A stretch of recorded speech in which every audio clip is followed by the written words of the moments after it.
ನಮಸ್ಕಾರ ಪ್ರೀತಿಯ ವೀಕ್ಷಕರೆಲ್ಲರಿಗೂ ಸಂಕಲ್ಪ ಸಿದ್ಧಿ ವಿಶೇಷ ಕಾರ್ಯಕ್ರಮಕ್ಕೆ ಆತ್ಮೀಯ ಸ್ವಾಗತ ಹೇಳ್ತಾ ಇರೋದು ನಾನು ಅನುಷಾ.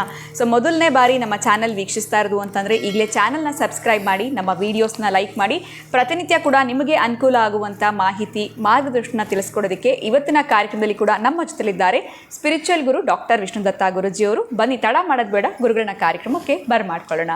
ನಮಸ್ತೆ ಗುರುಗಳೇ, ಕಾರ್ಯಕ್ರಮಕ್ಕೆ ಆತ್ಮೀಯ ಸ್ವಾಗತ. ಗುರುಗಳೇ, ಇವತ್ತಿನ ಪ್ರಶ್ನೆ ಏನು ಅಂತಂದರೆ, ಸಾಕಷ್ಟು ಜನ ಹೊಸ ಸಬ್ಸ್ಕ್ರೈಬರ್ಸ್ ಅಂತೂ ಕಾರ್ಯಕ್ರಮನ ನೋಡ್ತಾ ಇದ್ದಾರೆ. ನಾನು ಪ್ರತಿ ಬಾರಿ ಅಕ್ಷಯ ವೃಕ್ಷದ ಮಹತ್ವವನ್ನು ತಿಳಿಸ್ತಾ ಇರ್ತೀನಿ.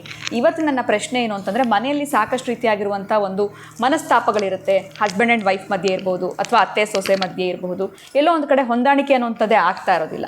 ಈ ಮನೆಯಲ್ಲಿ ಮನಸ್ತಾಪಗಳಿದ್ದಾಗ ಮನಸ್ಸಿನಲ್ಲೇ ಇಟ್ಕೊಂಡಿರ್ತಾರೆ ತುಂಬ ಜನ, ಅದನ್ನು ಹೊರಗಡೆ ಕೂಡ ಹಾಕೋದಿಲ್ಲ ಅಂತ ಹೇಳ್ಬೋದು. ಸೊ ಅಕ್ಷಯ ವೃಕ್ಷ ಅಂಥ ಮನೆಗಳಲ್ಲಿದ್ದರೆ ಹೇಗೆ ಕೆಲಸ ಮಾಡುತ್ತೆ? ಗೊತ್ತಿಲ್ಲದೆ ಅವರ ಒಂದು ಸಮಸ್ಯೆ ಸೊಲ್ಯೂಷನ್ ಸಿಕ್ಬಿಡುತ್ತಾ? ಏನು ಹೇಳ್ತೀರಾ ಗುರುಗಳು? ಓಂ ವಿಶ್ವಸ್ಮೈ ನಮಃ. ಪ್ರೀತಿಯ ಬಂಧುಗಳೇ, ಈ ಅನಾರೋಗ್ಯವಂತರು ಆಸ್ಪತ್ರೆಗೆ ಹೋಗಿ ಯಾರನ್ನು ನೋಡ್ತಾರೆ? ಡಾಕ್ಟರ್ ನೋಡ್ತಾರೆ. ಡಾಕ್ಟರ್ ನೋಡಿದ ಮೇಲೆ ಮತ್ತು ಕಾಯಿಲೆ ಇರಲು ಸಾಧ್ಯವಿಲ್ಲ. ಇದ್ದರೂ ಕೂಡ ಆತ ನಿವಾರಿಸಬಲ್ಲ. ಮತ್ತೊಮ್ಮದಿದ್ದರೂ ಕೂಡ ಅದಕ್ಕೆ ಆತ ವೈದ್ಯೋ ನಾರಾಯಣೋ ಹರಿಹಿ ಅಂತ ಕರೀತಾರೆ.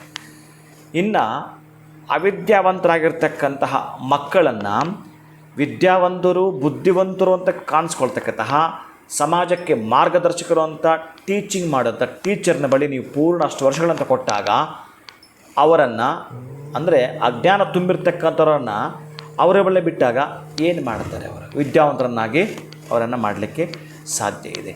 ಇನ್ನು ಯಾವಾಗಲೂ ಗೊಂದಲದಲ್ಲಿ ತುಂಬಿರ್ತಕ್ಕಂತಹದ್ದನ್ನು ನೀವು ದೇವಸ್ಥಾನಕ್ಕೆ ಹೋದರೆ ಒಂದು ರೀತಿಯ ನೆಮ್ಮದಿ ನಿಮಗೆ ಕಾಣಿಸುವಂಥದ್ದು, ಒಂದು ಪಾಸಿಟಿವ್ ವೈಬ್ಸ್ ನಿಮಗೆ ಕಾಣಿಸ್ಕೊಳ್ತಕ್ಕಂಥದ್ದು ಎಲ್ಲವೂ ಕೂಡ ನಿಮಗೆ ಗೊತ್ತಿರತಕ್ಕಂಥದ್ದೇ. ಎಲ್ಲೋ ಯಾತ್ರಾ ಸ್ಥಳಗಳಿಗೆ ನೀವೊಂದು ನದಿಯಲ್ಲಿ ಸ್ನಾನ ಮಾಡಿ ಮಿಂದೆದ್ದಾಗ 10 ನಿಮಿಷ ಆ ದೇವರ ದರ್ಶನ ಮಾಡಿದಾಗ ನಿಮ್ಮ ಮನಸ್ಸಲ್ಲಿ ಉಲ್ಲಾಸಿತ ಆಗ್ತಕ್ಕಂಥದ್ದು. ಬೇಕಾದಷ್ಟು ಕಷ್ಟಗಳಿದೆ, ನೋವುಗಳಿದೆ, ತಡಿಯಪ್ಪ ಒಂದು ಸಲ ಹೋಗಿ ಯಾರೋ ಹೇಳಿದ್ದಾರೆ ಆ ದೇವಸ್ಥಾನಕ್ಕೆ ಹೋಗಿ ಬರೋಣ ಅಂದಾಗ ಆ ಮನಸ್ಸು ಹೋಗೋ ತನಕ, ಆ ದೇವರ ದರ್ಶನ ಮಾಡೋ ತನಕ ಅಬ್ಬಾ ಸ್ವಲ್ಪ ನಿರಾಳ ಆಯಿತು ನನಗೆ ಅಂತ ಅನಿಸುತ್ತಲ್ಲ, ಅದೇ ಸಾಕು ನಿಮಗೆ. ಅದು ಒಂದೇ ನಿಮ್ಮನ್ನು ಪೂರ್ಣ ಪ್ರೊಟೆಕ್ಟ್ ಮಾಡ್ತಾ ಬರುತ್ತೆ, ನಿಮ್ಮನ್ನು ಆವರಿಸಿರುತ್ತೆ, ನಿಮ್ಮನ್ನು ರಕ್ಷಣೆ ಮಾಡುತ್ತೆ, ರಕ್ಷಣಾತ್ಮಕವಾಗಿರ್ತಕ್ಕಂತಹ ಕವಚ ನಿರ್ಮಾಣ ಮಾಡುತ್ತೆ. ಇದು ಹಾಗೇ ಅದೇ ಪದ್ಧತಿಯಲ್ಲಿ ಅಕ್ಷಯ ವೃಕ್ಷ ಹೋಗಿದೆ ಅಂತಂದರೆ ಅದು ಅತ್ತೆಯ ಸೊಸೆಯ ಕಾಟವಾಗಿದ್ದರೂ ಮಧ್ಯೆ ಒಂದು ಕೌನ್ಸಿಲಿಂಗ್ ಮಾಡಲಿಕ್ಕೆ ಹೋಗಿರುತ್ತೆ ಅದು. ಅಥವಾ ಆ ಮನೆಯಲ್ಲಿ ದಂಪತಿಗಳ ವಿಪರೀತವಾದ ಕಲಹಗಳಿತ್ತು ಅಂತಂದರೆ ಅಲ್ಲಿ ಹೋದ ಮೇಲೆ ಅದು ಕೌನ್ಸಿಲಿಂಗ್ ಮಾಡಿರುತ್ತೆ. ಈ ತರಹದ್ದು ನೀವು ಎಂದೂ ಕಾಣದ ಒಂದು ಚಮತ್ಕಾರವನ್ನು ಎಲ್ಲಾದರೂ ನೋಡಬೇಕು ಅಂತಂದರೆ ಅದರ ಹೆಸರೇ ಅಕ್ಷಯವಾಗ್ತಕ್ಕಂತಹದ್ದು.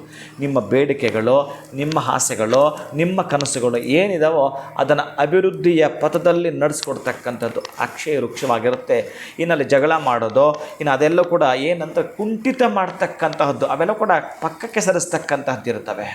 ಯಾವುದೇ ಕಲಹಗಳಿಗೆ ಅದಿರಲು ಸಾಧ್ಯವಿಲ್ಲ. ಯಾಕಂದರೆ ಅವರು ಯಾವ ವಿಚಾರಕ್ಕಾಗಿ ಜಗಳ ಆಡ್ತಾ ಇದ್ರೋ ಆ ವಿಷಯ ಎಂಡಿಂಗ್ ಮಾಡಿಸ್ತಕ್ಕಂಥದ್ದು. ಅದು ಅಲ್ಲಿ ಎಂಡಿಂಗ್ ಮಾಡುತ್ತೆ ಅಂತಂದಾಗ ಅಲ್ಲಿ ಯಾವುದೇ ಕಾರಣಕ್ಕೂ ಅದಕ್ಕೆ ಆಸ್ಪದವೇ ಕೊಡಬಾರದು, ಕೊಡಲಿಕ್ಕೂ ಸಾಧ್ಯವೂ ಇಲ್ಲ.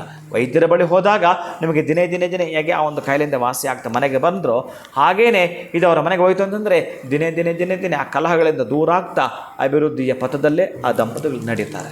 ಅದು ಅಕ್ಷಯ ವೃಕ್ಷ. ಖಂಡಿತ ಗುರುಗಳೆಲ್ಲೋ ಒಂದು ಕಡೆ ಗೊತ್ತಿಲ್ಲದೆ ಸೈಲೆಂಟಾಗಿ ಅದ್ರ ಕೆಲಸವನ್ನು ಅದು ಮಾಡುತ್ತೆ, ಅಲ್ಲಲ್ಲೇ ಸರಿಪಡಿಸ್ಬಿಡುತ್ತೆ ಅಂತ ತಿಳಿಸಿದ್ರಿ. ಅಕ್ಷಯ ವೃಕ್ಷ ಇತ್ತು ಅಂತಂದರೆ ಅವ್ರ ಮನೇಲಿ ಖಂಡಿತವಾಗ್ಲೂ ಸಮಸ್ಯೆ ಇರೋದಿಲ್ಲ ಅಂತ ನಿಮ್ಮ ಒಂದು ಮಾತುಗಳ ಮುಖಾಂತರ ನಾವು ಅರ್ಥ ಮಾಡ್ಕೊಂಡಿದ್ದೀವಿ.